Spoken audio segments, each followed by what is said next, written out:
Bom dia Yuri, bom dia Ellen, tá bem? Bom dia a todos.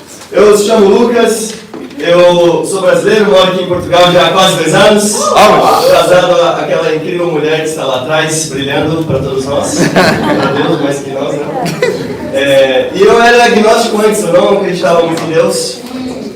Mas eu comecei a questionar os meus questionamentos. Eu comecei a ser cético do meu ceticismo. E eu acreditei em Jesus Cristo. Uau! Eu acreditei em Jesus e aí eu comecei a pensar, ok, se Jesus existe, então qual igreja hoje adora a Deus? Prega, irmão. E eu vi um self-service de igrejas. Sabe como é o self-service? Comer alguma coisa? E você... O Hélio come muito aqui, né? E você escolhe... Tem pessoas que vão para rodízio de churrasco e comem só salada. Ou comem macarrão com arroz. Né? Não é muito inteligente. Mas você não self-serve, você escolhe o que você quiser. E quando eu me deparei com o mundo religioso, eu falei, uau, eu posso escolher então o Jesus que eu quero. Então aquela igreja, o Jesus... Ele me promete que eu terei bênçãos financeiras. Então se eu der o meu carro, eu vou ganhar 2 carros. Era o que a igreja falava, né? Muitas igrejas no Brasil são assim, né?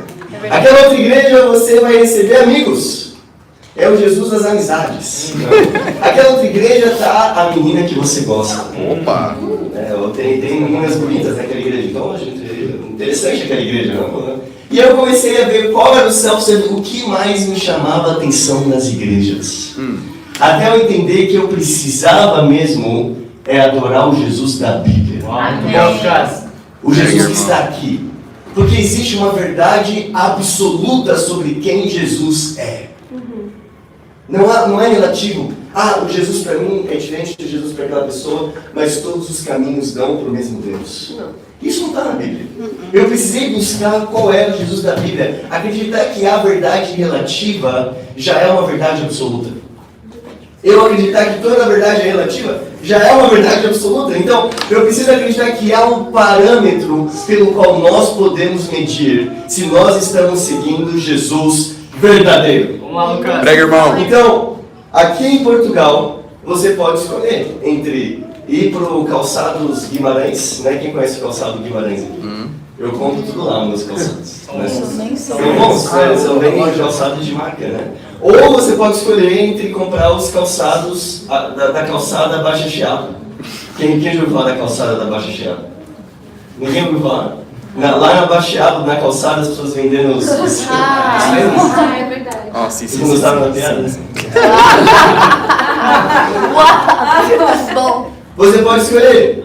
Qual que eu prefiro comprar um tênis original. Né? Também. Porque vai durar mais tempo. Você pode escolher entre tomar o sumo da Compal, né, que é o sumo de verdade, ou tomar qualquer outro sumo por aí. Então sempre tem algo de verdade, algo que realmente é aquilo. E assim também é o Jesus da Bíblia. Prega, No irmão. mundo religioso tem o Jesus que dá dinheiro, o Jesus pentecostal, aquele Jesus que fala em línguas, e as pessoas estão pulando e suando com um paninho aqui. Tem o Jesus batista, tem o Jesus presbiteriano, que você já nasce salvo e já nasce perdido. Tem o Jesus católico. É o Jesus católico. Tem esse Jesus. Tem o Jesus que me aceita como eu sou. Jesus me aceita. Eu não preciso mudar nada na minha vida, porque Jesus me aceita. Tem pior ainda. Tem aquele Jesus que você tem que aceitar Jesus no seu coração. Já viu aquelas igrejas que você tem que aceitar Jesus no seu coração? Né? E não, Jesus tem que te aceitar primeiro. É tão orgulhoso que não, eu vou aceitar Jesus no meu coração. Não, Jesus precisa te aceitar. Você precisa dar os parâmetros de Jesus. Né? Tem um Jesus confortável. Muito bom. Tem um Jesus da igreja do lado da minha casa. Para que eu vou até Laqueide de Pombal? Para que eu vou até sair lá de Setúbal? Tem o Jesus confortável, Jesus do lado da minha casa, né? Tem o Jesus de berço. Eu já nasci em berço cristão. Eu já caminho com Deus desde quando eu era bebê. Meu Deus. Desde que eu enchi a idade do Luca, eu já era cristão, eu já era um discípulo de Jesus Cristo. Né? Incrível isso, né? Você era salvo, mas você seria discípulo, né? De Jesus Cristo, né? Mas tem o Jesus do berço, que você já nasceu num berço cristão. Mas qual deve ser o Jesus que nós seguimos? Vamos lá, Lucas. É o Jesus que a Bíblia diz. Porque a Bíblia é a palavra de Deus. Olha lá em 2 Coríntios, capítulo 11. Vamos lá, irmão. Vamos lá, Lucas. Muito bom. Vamos lá, ensina. O Jesus da Bíblia. Esse é o título. O Jesus da Bíblia. 2 Coríntios 11, versículo 4 diz: porque se alguém chega e vos anuncia um Jesus diferente. Olha, isso mesmo que está na Bíblia. Se alguém chegar para você e anunciar um desse Jesus que eu falei aqui, diferente daquele que nós anunciamos, ou se recebem um espírito diferente do que receberam. Ah, mas Lucas, o Jesus de você é de acordo com a sua interpretação. Cada um tem a sua interpretação da Bíblia, mas a Bíblia diz em 1 Pedro 2 e em 2 Pedro 1, na verdade, no versículo 20, que não há interpretação particular das Escrituras. A Bíblia não precisa da sua interpretação. Prega, irmão. A Bíblia se auto-interpreta por si só. Basta você ter a mínima capacidade de saber ler e interpretação de texto. E nem isso às vezes. Você pode escutar a Bíblia hoje em dia. É verdade. Você vai lá no YouTube e tem a voz do Cid Moreira e você escuta toda a Bíblia hoje em dia. É verdade.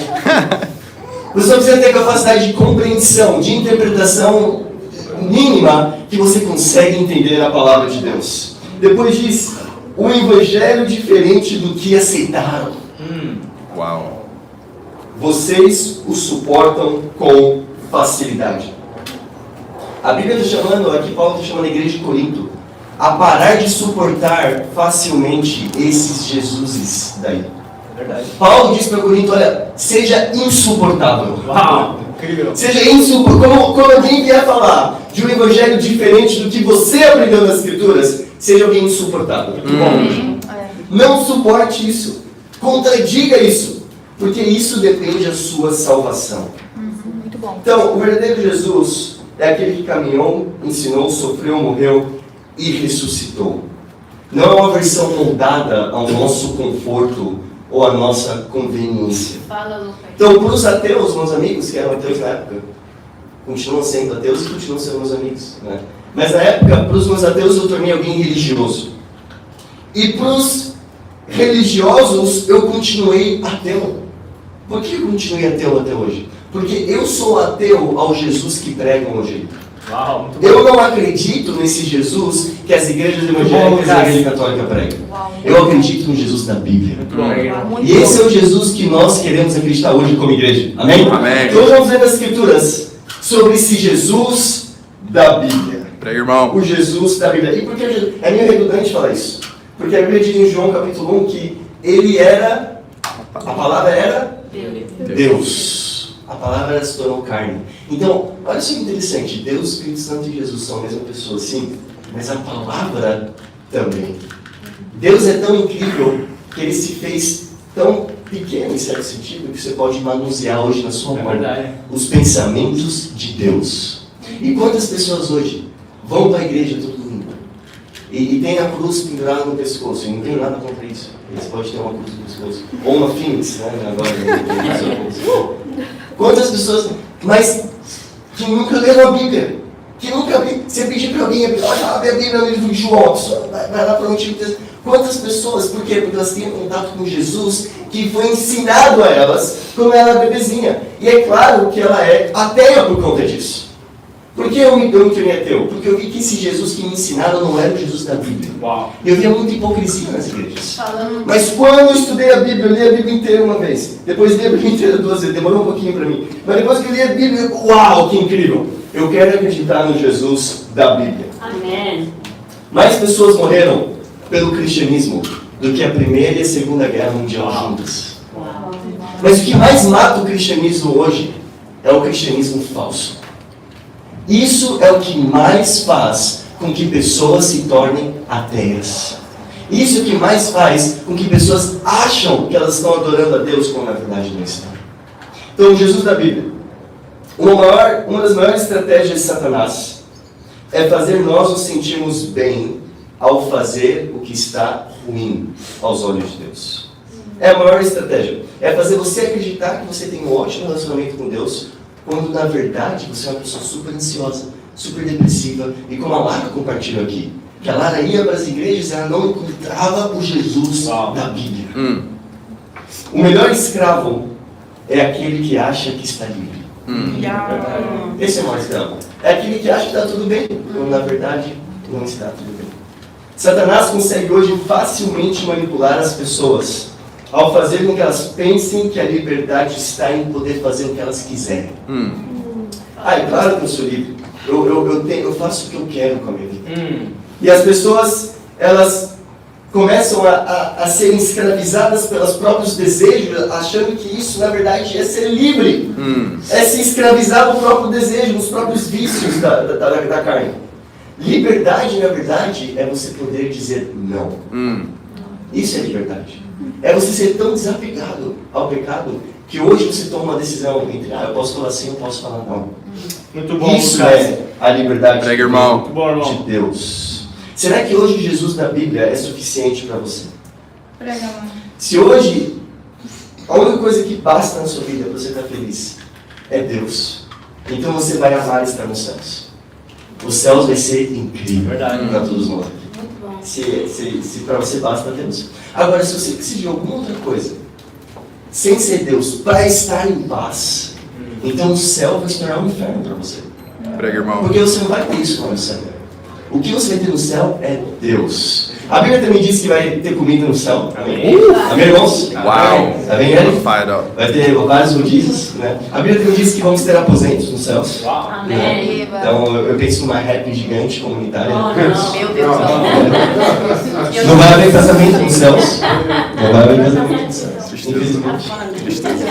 Ou felizmente, talvez. Mas vai ser incrível os céus. Vamos estar todo mundo em união. Mas fazendo o que a Bíblia diz? Adorando a Deus. Amém. Se você hoje não quer adorar a Deus aqui na terra, você não vai querer adorar a Deus nos céus. É verdade. Vai ser um inferno para você estar nos céus. Por isso que hoje nós podemos mudar o nosso coração. Se você veio nos visitar hoje, eu quero te chamar para você aprender com Jesus da Bíblia. Tenta colocar tudo o que você aprendeu num copo vazio e deixar de lado. E no outro copo vazio, você colocar tudo que nós vamos ler da palavra de Deus hoje. E depois você compara os dois copos. O que for igual, você permanece. O que for diferente, você tem uma opção. Seguir a Bíblia ou não. Amém? Amém. Eu quero ler uma escritura super profunda lá, que irmão. poucos de vocês conhecem. Salmo 119, versículo 1. Vamos lá, irmão, ensina. Salmo 119, versículo 1. Eu espero vocês abrirem. Talvez eu não estava esperando por isso domingo de manhã, né? Talvez estava esperando uma mensagem mais... Paz, irmão. Todo mundo passa a mão na sua cabeça. Não. Mas eu não estou aqui para vender gelado, eu estou aqui para pegar a palavra de Deus. Amém. Amém de Deus. Se eu quisesse fazer as pessoas felizes, eu estaria vendendo gelado agora, né? Todo mundo fica feliz com o vendedor de gelado, né? É verdade. Né? Mas, É verdade. amém. Olha lá em Salmo 119, versículo 1, diz: felizes os que andam no caminho da retidão, que vivem segundo a lei do Senhor. Felizes os que cumprem os seus preceitos, que procuram com todo o coração. A Bíblia diz que a felicidade vem quando nós fazemos o quê? Buscamos a Deus Com todo o coração. com todo o coração. Amém. Só isso? Andamos nos caminhos retos. Exato. Às vezes nós esquecemos dessa outra parte, né? Estar feliz vem não só de buscar a Deus, mas de andar com Deus, de andar na luz, de ser transparente. A comunhão da Lara aqui foi sensacional. Sim. Eu choro em mais ou menos 12% das comunhões que eu assisto. Né? 12%. E foi uma dessas 12% que eu chorei. Vamos lá. Foi incrível. E a Lara disse, olha, eu tinha tudo na minha vida. Eu não tinha nada e eu estava vazia. Depois eu ganhei tudo e eu continuei vazia. Por quê? Porque estar cheio não vem de coisas aqui da terra. Estar cheio só vem com relacionamento com Deus. É verdade. Em obedecer a palavra de Deus. Isso que nos vai trazer felicidade. Muito bom, irmão. A lei, ela traz liberdade. É meio bizarro pensar isso. E antes eu era anarquista, antes de si. Nada contra se você for anarquista, não. Mas eu era. Era anarcocapitalista. E eu pensava, o governo precisa deixar, as leis precisam deixar de existir para eu poder ser feliz e ter minha liberdade. Eu quero ter a minha arma dentro de casa. Eu quero fazer o que eu quiser. E era assim que eu vivia antes, né? Mas depois eu pude entender que, na verdade, é com regras que eu posso me tornar livre. Porque se não há regras, você não vai ser alguém livre. Você vai ser alguém escravo dos seus desejos. Muito bom, irmão. Vamos lá, Se você Lucas. ganha o teu salário hoje, ganha o teu ordenado, o teu dinheiro, e você gasta com tudo que você quiser, e você acha que isso é liberdade, isso não é liberdade. Isso é você sendo escravo dos seus desejos. E tendo que pagar subscrições que você nem sabe de onde veio. Né? Só vem no débito automático aí. Né? Ser livre é ser organizado financeiramente. É guardar o seu dinheiro. É poder, daqui 6 meses, ter a opção de viajar com o dinheiro que você guardou ou não. Não é isso ser livre? Muito bom, irmão. Senão você vai ser escravo do dinheiro ao gastar toda hora o seu dinheiro. Vamos lá, Por quê? Lucas. Porque a liberdade vem com regras. Muito bom, irmão. Ou quando você come muito, né, nos buffets. Eu sou alguém que come muito. Né, Também. nos buffets. Você come e você acha, é liberdade, eu vou comer o que eu quiser. Eu sou livre, o corpo é meu corpo tem as regras. Meu Deus. E depois no dia seguinte você não se sente tão livre assim. Você se sente preso. É verdade. Eu sinto peso. Liberdade não está ligada a fazer o que você quiser. Isso não é liberdade. Isso é que liberdade que o mundo fala. Liberdade é você optar por dizer sim ou não para as coisas. Muito bom. Em Mateus 6, versículo 33. Prega, irmão. Bem marcado. Mateus 6, 33.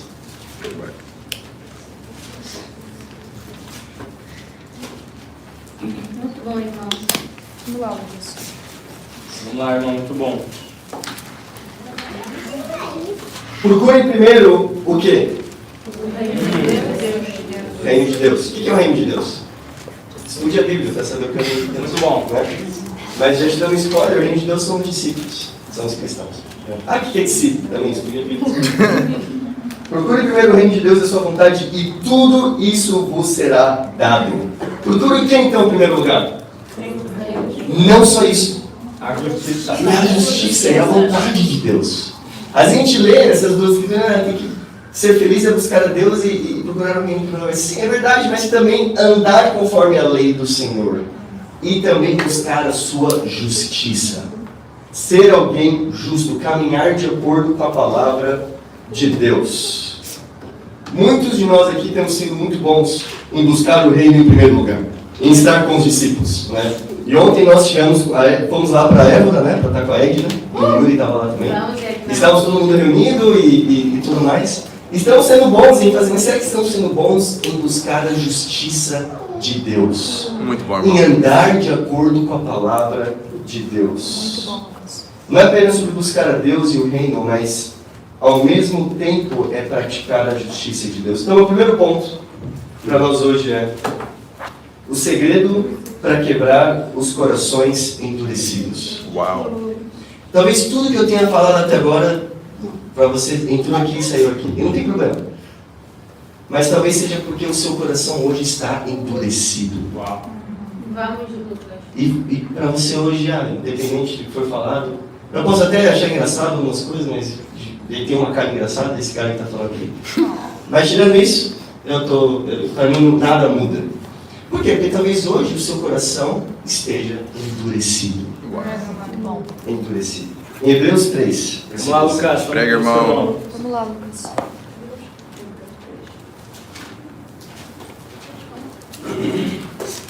A Bíblia diz.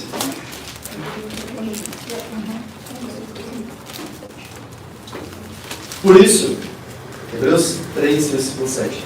Por isso, como diz o Espírito Santo na Sagrada Escritura, olha só, é muito óbvio que a Bíblia foi escrita por Deus. É o Espírito Santo que é Deus que escreveu isso aqui. E o que diz Deus? Se ouvirem hoje a voz de Deus, hoje, não há outro dia, o dia é hoje. Ah, mas naquela época era outro dia, sim, naquela época era o hoje daquela época, e hoje é o hoje de hoje. Muito bom. Versículo 8. Prega, irmão. Não se mostrem duros de coração, como os vossos antepassados fizeram no tempo da revolta. no deserto, quando desafiaram a Deus. Foi lá que os vossos antepassados me tentaram e me puseram à prova, embora tivessem visto o que eu fiz.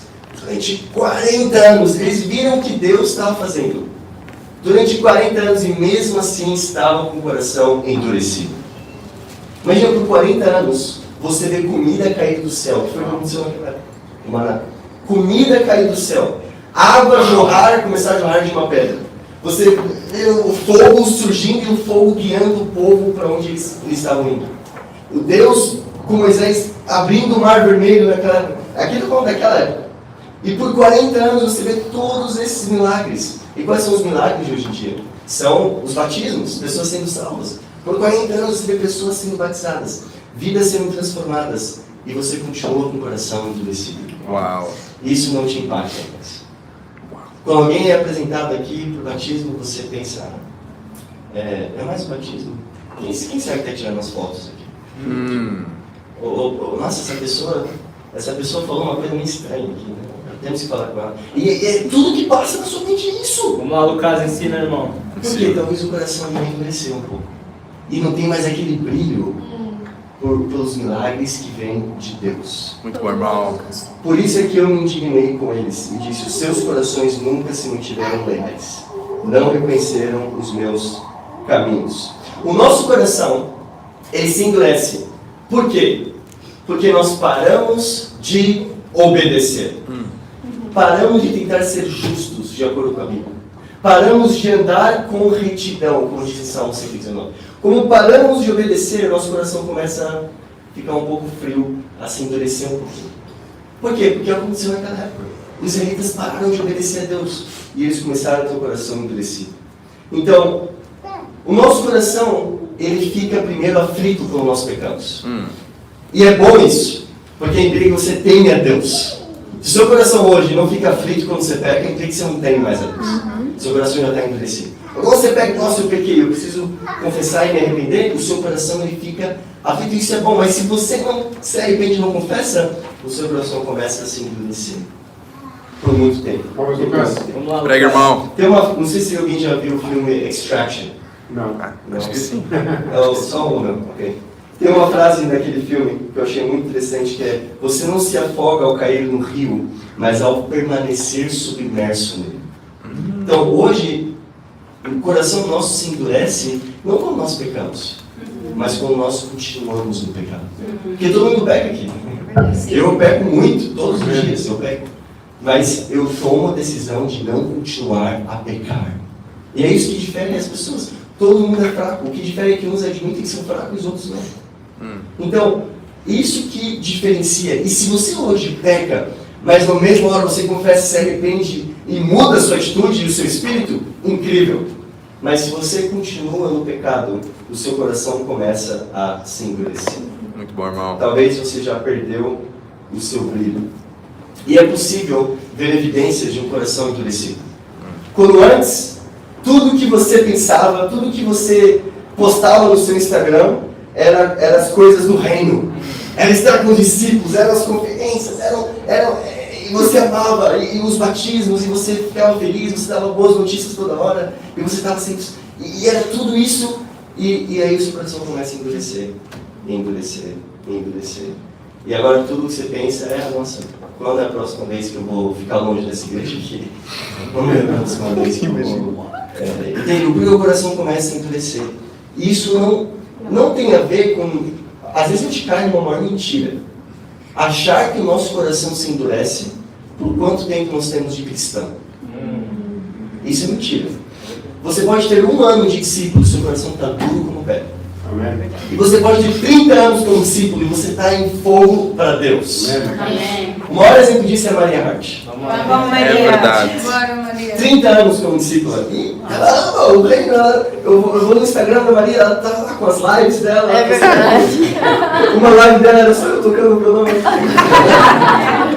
Ela ama cada detalhe, cada aspecto, cada cabelo de cada irmã. Ela ama. É verdade. 30 anos como cristã. Não tem a ver com a idade, tem a ver com o coração. Muito bom, Tem a ver com o Lucas. coração. Muito bom. Mas existem 2 passos. Se você hoje se identifica com isso, com o coração duro, existem 2 passos Vamos lá, irmão. até chegarmos a um coração endurecido. O primeiro está em Êxodo 7. Vamos lá, Prega, irmão. Muito bom, irmão. Ensina. Êxodo 7. E o que nós lemos em Deus remete a isso em Êxodo. Êxodo 7, versículo 20. Diz: Moisés e Arão fizeram o que o Senhor lhes mandou. Arão levantou a sua vara e bateu na água do rio, na presença do faraó e dos seus servidores, e toda a água se transformou em sangue. Os peixes do rio morreram e a água do rio cheirava tão mal que os egípcios não conseguiram bebê-lo.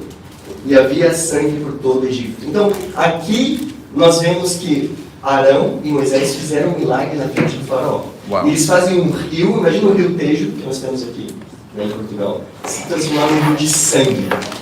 E é tudo sangue que dá no rio. E qual que é a reação do faraó? Versículo 22. Vamos lá, Lucas. Mas os magos do Egito fizeram a mesma coisa, com as suas artes mágicas. O faraó voltou a opor-se como sempre e recusou a dar ouvidos a Moisés e Arão, como o Senhor lhes tinha dito. Em outras versões, ainda diz que o faraó endureceu o seu coração. Então, o primeiro passo para termos um coração endurecido é quando nós ficamos mais animados com o mundo do que com Deus. Uau. É verdade. Esse é o primeiro passo. Porque aqui, eles fizeram um milagre, mas os magos também fizeram o mesmo milagre. E o faraó, ele, foi a mesma coisa, é o mesmo milagre. E assim o faraó endureceu o seu coração.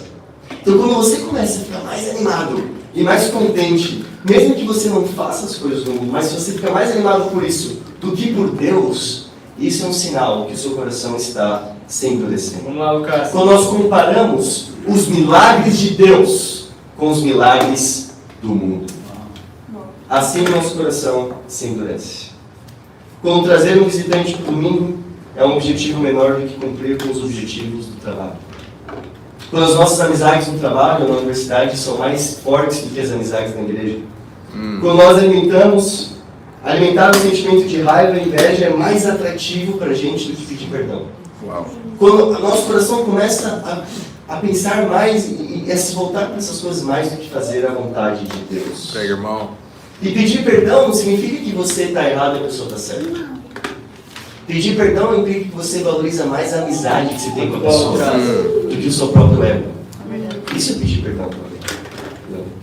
E Deus nos ama e respeita tanto, Deus nos respeita tanto, que se você escolher endurecer o seu coração, Deus vai deixar você endurecer o seu coração. Deus vai respeitar a sua decisão. Se é essa hoje a tua decisão. E qual que é o segundo passo? O segundo passo é para endurecer o nosso coração. Então, como endurecer o coração? Ok? Espero que vocês estejam animados para saber como. Bom, irmão. Vamos lá, Prega. ensina. Prega, mano. Como endurecer o coração? Primeiro passo, quando o mundo atrai mais que já as coisas da igreja. Segundo passo, quando nós temos sucesso em priorizar mais o mundo do que as coisas da igreja. Quando realmente está dando certo. Quando aquela pessoa do seu trabalho, aquele cara ou aquela menina do seu trabalho que nem acredita em Deus, começa a conversar, a flertar com você, e você começa a se atrair mais por isso do que até as próprias saídas na igreja. Esse é o primeiro passo. E o segundo passo é quando você tem sucesso com isso. E você realmente começa a namorar uma pessoa do seu trabalho que nem acredita em Deus. E você teve sucesso. Esse é o segundo passo para endurecer o coração. É quando tudo der certo e nós esquecemos de Deus. Olha lá em Êxodo, capítulo 9. Agora, versículo 27. Prega, irmão. Diz: Então o faraó mandou chamar Moisés e Arão e disse-lhes: Reconheço que pequei. O Senhor é justo, e eu e meu povo é que somos culpados. Orem ao Senhor para que não haja mais trovões nem granizo, porque já tivemos demais. E eu vos deixarei sair do Egito, e não vos obrigarei mais a ficar aqui. Moisés respondeu: Logo que sair da cidade, levantarei a mão em oração ao Senhor. Os trovões cessarão e não haverá mais granizo, para que saibas que a terra pertence ao Senhor. No entanto, eu sei que nem tu, nem os teus servidores temem a Deus, o Senhor. E versículo 33. Quando Moisés saiu da cidade, da presença do faraó, elevou as mãos ao Senhor em oração, e logo cessaram os trovões e o granizo, e a chuva e deixaram de cair. Quando o faraó viu que já não havia chuva, nem granizo, nem trovões, tornou-se de novo renitente. Ou em outras versões, com o coração endurecido. E aqui também diz, tal como seus servidores endureceu o coração, e recusou-se deixar sair os israelitas como o Senhor tinha dito a Moisés. Então, qual é o segundo passo? Quando as coisas dão certo na sua vida agora, e você olha para os milagres do mundo, e você se esquece de Deus. E de onde você estava um dia. O que mais precisa acontecer hoje na sua vida para você se voltar para Deus? O que mais? O que mais? Eu demorei tanto para me voltar para Deus. Eu demorei 1 ano e meio. As pessoas falam 2 anos, mas isso é mentira. Eu demorei 1 ano e meio para realmente ser um cristão, ser um discípulo. Mas eu tive que sofrer um pouco. Eu tive que quebrar a cara na parede um pouco para tomar essa decisão. Mas eu dou graças a Deus que não demorou 3, 4, 5 anos. Mas quanto tempo, o que mais precisa acontecer? Você precisa induzir mais um aborto para você se tocar? Que você precisa de Deus? Você precisa sofrer mais um acidente para se tocar que você precisa de Deus? O que mais? Você precisa contrair uma doença sexual para agora eu preciso de Deus? O que mais precisa acontecer? Não endureça o seu coração. Prega, irmão. E é possível, hoje, você tomar a decisão, hoje, no dia de hoje, de dar a sua vida para Deus. E de pensar, olha, já basta. Tudo que eu vivi hoje, no passado, eu vou deixar no passado. E eu quero trilhar um novo caminho com Deus. É possível. Amém. Então, muitos brasileiros que vieram, infelizmente, da igreja do Brasil para cá, como discípulos, como Danilo, Isabel e Douglas, vieram como discípulos. Eles são exceção. Mas muitos outros brasileiros, 90% dos brasileiros que vieram para cá, para a nossa igreja, não estão mais hoje entre nós. Porque eles tiveram que sempre. Agora eu vim para a Europa, agora sim, agora então, eu não preciso mais dessa igreja. Essa igreja foi só uma ponte, talvez para eu conseguir uma namorada, talvez para eu... Mas agora eu não preciso mais dessa igreja. E acontece muito, por quê? Porque o sucesso nos cega de Deus. Muito bom, irmão. O sucesso nos cega de Deus. O sucesso talvez é mais perigoso que o fracasso. O fracasso nos deixa desanimado um pouco. Mas o sucesso nos cega, porque nos deixa orgulhosos. Por isso que é importante nós sempre sermos humildes. Mas não é o caso do Danilo, Isabel e Douglas, que amam muito a Deus. Não seja uma pessoa que precisa sofrer para estar perto de Deus. Muito bom, irmão. Eu quero que os meus filhos, meus futuros filhos, tenham uma conversão chata. Eu quero isso. Eu quero que eles tenham falado, olha, eu assassinei uma pessoa, fui para a prisão por 20 anos, mas agora eu me converti. Eu não quero isso para os filhos. Mas se for o caso, amém, contanto que eles sejam discípulos, contanto que sejam salvos. Mas eu quero uma conversão chata, eu quero aquela conversão que a pessoa tinha 14 anos e estava mentindo e parou de mentir e é isso. Esperou uma grande cristão para Deus. Amém. Essas são as conversões incríveis, essas conversões. Essas são as conversões que eu quero para os meus filhos. Essa pode ser a sua conversão hoje, ainda hoje. Não seja uma pessoa que precisa sofrer para estar perto de Deus. Aprenda a amar a Deus, mesmo quando Ele te der tudo o que você sempre quis. Não seja um jogador de futebol brasileiro, que vai para a Europa jogar futebol, ganha tudo que ele sempre quis, saiu da favela, foi para a Europa e agora já se esquece dos amigos e de tudo. Não seja isso. Seja uma pessoa que ama a Deus. Amém? Amém. Mas mesmo que você precise ser alguém que vai sofrer a vida inteira, para chegar a Deus, mas chegar em Deus, amém. O que importa é nós irmos para o céu. Mas de novo, nós não sabemos o dia do amanhã. Exato. Nós não sabemos o que pode acontecer conosco. Então por isso, eu quero te convidar, se você nos visita hoje, toma uma decisão. E é interessante que parece que todo mundo da igreja está aqui, dos membros da igreja, e quem nos visita está desse lado, né? Então eu tenho que ficar toda hora assim. Né? Mas se vocês nos visitam hoje, né, toma uma decisão de estudar a Bíblia. E de dar uma chance para Deus. Amém? Se você não nos visita hoje, se você já é membro aqui há um tempo, né, se arrependa e ame muito a Deus. Amém? O coração endurecido é capaz de destruir a nossa igreja hoje. Mas sabe, não importa quantas vezes você caiu, o que importa é que Deus está dando uma oportunidade hoje para nós mudarmos o nosso coração. Seu pior dia como cristão ainda é melhor do que o seu pior dia, seu melhor dia no mundo. É verdade. Seu pior dia hoje como cristão é melhor do que o seu melhor dia. É verdade. O dia que vai, nossa, hoje eu não estou afim de ser cristão. Não estou afim de acordar, orar, ir para a igreja. Mas esse dia que você precisa mudar ainda é muito melhor Definitivamente. do que o seu melhor dia que você pode ter aí no mundo. Verdade. Por quê? Porque você está com Deus. Então, o desafio que eu tenho para nós é: o que mais tem sido discipulado em você? Orgulho? Engano? Independência? Impureza? Seu evangelismo? Mude antes que o seu coração endureça. Amém? Amém. Segundo e último ponto para terminar é o compromisso com a verdade. Olha em Atos capítulo 17. Muito bom, Lucas. Atos 17, versículo 1. Diz: Paulo e Silas passaram pelas cidades de Anfípolis e Apolônia e chegaram a Tessalônica, onde havia uma sinagoga dos judeus. Como era seu costume, Paulo foi lá e durante 3 sábados falou com eles sobre a Sagrada Escritura. Então o primeiro passo de Paulo foi falar com as pessoas sobre o quê? Sobre como ele se sentia com Deus?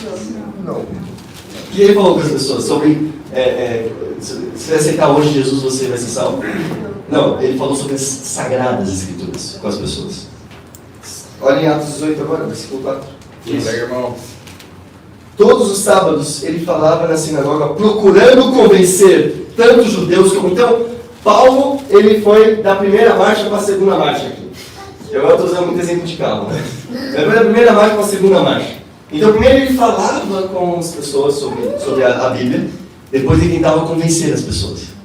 Então, se você hoje sentir que você está sendo convencido por alguém para estudar a Bíblia, incrível. É essa a motivação mesmo. É isso que Paulo procurava convencer as pessoas. Depois, no capítulo 19, versículo 8, diz: durante 3 meses, Paulo ia à sinagoga e lá falava com toda a convicção, procurando convencer acerca do reino de Deus. Em outras versões da NVI diz que Paulo estava provando que eles estavam errados. Então Paulo foi de falar com as pessoas, para convencer as pessoas, para provar que as pessoas estavam erradas. Esse era o quanto Paulo amava a palavra de Deus. Nós vivemos hoje uma sociedade democrática, mas a gente não precisa concordar com opiniões diferentes para sermos tolerantes. Eu não preciso concordar com o pecado de alguém ou com a opinião de alguém para tolerar essa pessoa. Eu posso tolerar essa pessoa discordando dessa pessoa. E é isso que nos torna uma sociedade democrática hoje, né? Graças a Deus. Né? Nós não moramos no Médio Oriente, né? Que lá, se você discordar de alguma coisa, você pode ser morto por isso. Né? Mas hoje, você não precisa tolerar, você precisa concordar com as pessoas para tolerar as pessoas. O estilo de vida da pessoa que quer viver pelos sentimentos é algo errado. Por quê? Porque na maioria das vezes, os seus sentimentos estão errados. É verdade. Hoje eu vou sentir vontade de comer um pote de gelado quando eu chegar em casa. Tirar a gravata e ficar assistindo Netflix por 5 horas. É o meu sentimento, mas não quer dizer que isso é algo bom para mim. Não quer dizer que é algo certo. O nosso compromisso aqui não é agradar as pessoas, mas a Deus. Amém. O nosso compromisso é com a verdade da palavra de Deus. Amém? Pega, irmão. E para terminar, uma última escritura em Ezequiel, capítulo 16. Vamos lá, Lucas. Força, Irmão. mano. Prega, mano. Ezequiel 16, versículo 49 diz: eu sempre me perguntei sobre Sodoma e Gomorra. Quem ouviu falar de Sodoma e Gomorra? Quem ouviu falar a expressão esses sodomitas? Não? São pessoas que praticam a moralidade sexual de forma libertina, né? Mas sabia que o maior pecado de Sodoma e Gomorra não foi esse? Olha o que foi em versículo 49. Ela, falando de Sodoma e Gomorra, e as suas aldeias orgulhavam-se por ter muito que comer e por viverem em paz e sossego, porém não ajudaram os pobres e desprotegidos. Esse foi o pecado de Sodoma e Gomorra. Qual foi o pecado? Conforto. Eles tinham que comer, eles viviam em paz e em sossego. E uma vida confortável. Talvez é isso que você almeja para a sua vida hoje. Conforto. Você trabalha para um dia poder se aposentar, se reformar lá no Caribe. Ou lá, sei lá, onde você quiser. Não, talvez no Rio de Janeiro, que é um pouco perigoso. Mas talvez vocês vai se informar nas Cascais, entende? Na Ilha da Madeira. Mas não é isso que vai te trazer paz. É verdade. Mesmo ali, você ainda terá que prestar contas a É Deus verdade. das suas decisões. Muito bom, Lucas. O sossego, o conforto, não vai trazer paz para você. O que vai trazer paz é poder deitar a cabeça no travesseiro de noite e pensar, eu hoje cumpri com a palavra de Deus. Eu hoje chamei as pessoas, mesmo que eu fui rejeitado, mas eu chamei as pessoas para estar na minha vida. Eu hoje fui um marido que dei o máximo para minha esposa. Amém. Eu fui uma esposa que dei o meu máximo para o marido. E é isso em obedecer a Deus que nós seremos felizes. Amém? Amém. Amém. Muito bom. Quanto mais focados nós estamos em nós mesmos, menos como Jesus nós nos parecemos. A vida de Jesus era sobre outras pessoas. Sei. As 3 vezes que ele chorou foi sobre outras pessoas. Foi quando ele chorou por Jerusalém. Foi quando ele chorou pela família de Lázaro. Foi quando ele chorou naquela cruz ao ver as pessoas incrédulas.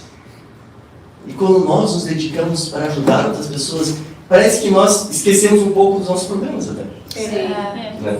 Nossa, minha vida está difícil porque a minha casa, o meu carro, a minha esposa, o meu filho, a minha vida, o meu salário, o meu emprego, o meu... E quando você começa a se focar nas outras pessoas, parece que a sua vida fica mais leve. É verdade. Quando você está se focando, nossa, eu preciso ajudar essa pessoa nessa área da vida dela. Como aqui, ajudar os pobres e desprotegidos. Hoje precisamos ajudar os pobres e desprotegidos espiritualmente aqui em Lisboa. Quando você está focado na missão, a sua vida fica muito mais leve. Em ajudar as outras pessoas. Amém? O mundo não deve girar na nossa volta, mas a volta do Jesus da Bíblia. Amém. Você não é fraco e por isso você não compartilha a sua fé, mas talvez hoje você não compartilhe a fé e por isso é fraco. Quando nós compartilhamos, quando nos preocupamos com outras pessoas, isso é a melhor coisa que podemos fazer. Quando nós estudamos a Bíblia com as pessoas, estamos estudando a Bíblia conosco ao mesmo tempo e nos ajudando espiritualmente. Então, meu desafio é tenhamos um compromisso com a verdade. Compartilhe todos os dias a sua fé com o coração certo, com um coração feliz e sincero. Amém? Amém. Eu tenho fé, irmãos, que com um coração feliz para Deus, não com um coração endurecido, tendo compromisso com a verdade, com a palavra de Deus, essa igreja aqui não vai só crescer numericamente, mas vai crescer nos nossos corações.